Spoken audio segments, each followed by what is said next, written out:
Boa noite, pessoal. É uma satisfação imensa aqui novamente, nesta faculdade, pela segunda vez, nesse mesmo horário, na sexta-feira à noite.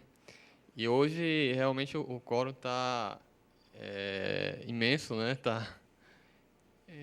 Eu admiro realmente o empenho e a dedicação e o interesse dos alunos.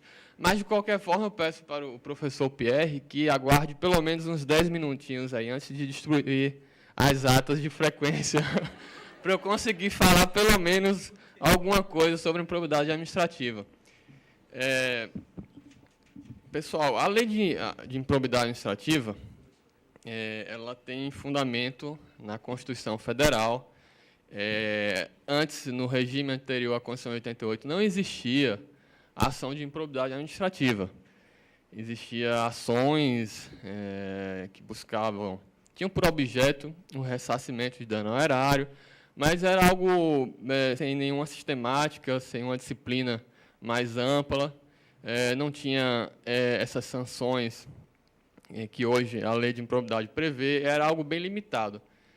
E, além disso, mais do que a mudança legislativa, o que mais contribuiu para o desenvolvimento da ação de improbidade foi a mudança do perfil constitucional do Ministério Público, que antes da Constituição de 88 era um órgão vinculado ao Executivo e, portanto, tinha uma relação de dependência com as autoridades governamentais, com os políticos em geral, o que, obviamente, diminuía a eficácia dessa lei em relação a tais pessoas. A eficácia, na verdade, de qualquer medida punitiva, de qualquer medida repressora em relação a autoridades públicas. Então, a Constituição de 88, ela dispôs, no seu artigo 37, parágrafo 4º, especificamente sobre a improbidade, a ação de improbidade administrativa. Ela estabeleceu que os atos de improbidade importariam gravíssimas sanções, como a perda do cargo público, a suspensão de direitos políticos, o ressarcimento do dano ao erário. E o próprio dispositivo constitucional, esse artigo 37, ele previu a possibilidade, aliás, a possibilidade não, ele impôs a indisponibilidade dos bens para os agentes públicos envolvidos em improbidade administrativa. Eu digo impôs porque a Constituição ela fala, os atos de improbidade administrativa importarão, nesse sentido de impor mesmo. A perda do cargo, a suspensão de direitos políticos e também a indisponibilidade de bens. Essa indisponibilidade, paradoxalmente, ela é, hoje, a maior inimiga da ação de improbidade, né, do ponto de vista prático. Por quê? Porque, após então, a lei de improbidade, que é de 92 e que veio disciplinar esse dispositivo constitucional, o Ministério Público Federal, o Ministério Público Estadual, já com esse novo perfil de independência do governo, tinha um instrumento hábil a exigir, a propor a responsabilização de diversos agentes políticos em todas as instâncias. E realmente o fez. Então, a primeira medida que acompanhava uma ação de improbidade era a indisponibilidade de bens. Então, o deputado fulano, o ministro fulano, ele começou a ver os seus bens, as suas fazendas, os seus recursos financeiros, contas bancárias. Imagine você ter uma conta bancária bloqueada, uma aplicação financeira bloqueada.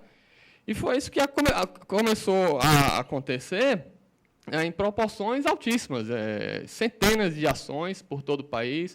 O Ministério Público Federal propôs ações contra deputados federais, senadores, o Ministério Público Estadual contra centenas, milhares de prefeitos pelo país.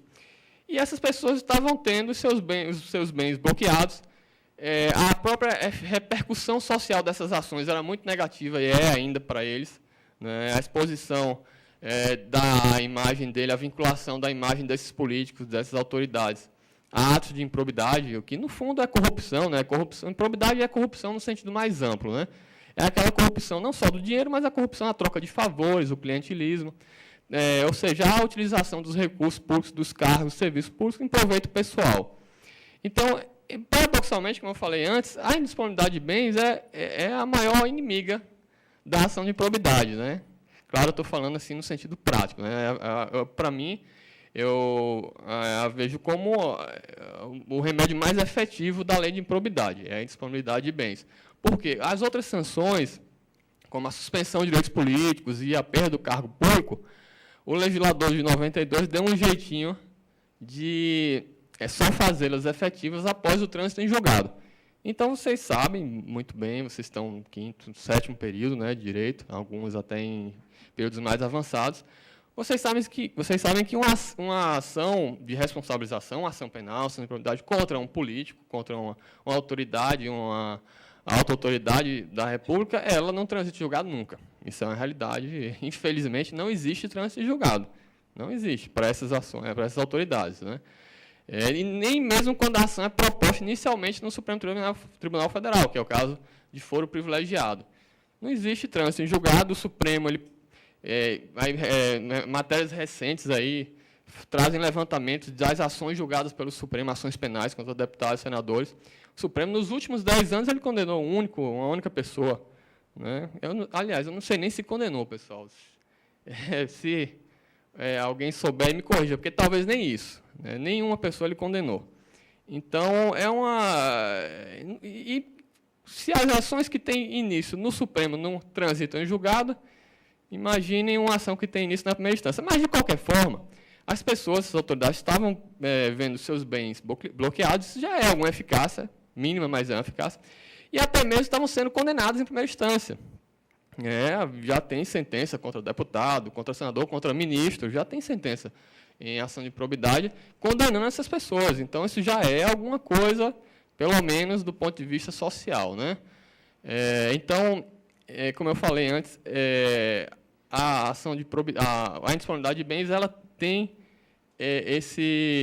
essa face aí dupla, né? Essa face meio contraditória, mas, de qualquer forma, é ainda a medida mais eficaz da ação de improbidade.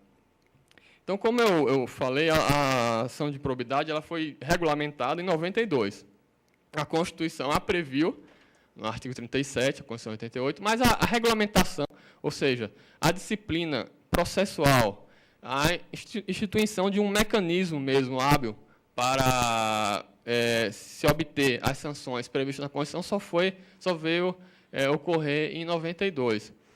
E realmente, a lei, por incrível que pareça, a lei ela refletiu aquele espírito do Constituinte de 88, que era instituir mesmo, estabelecer um combate efetivo mesmo para a ação de improbidade, um combate rigoroso.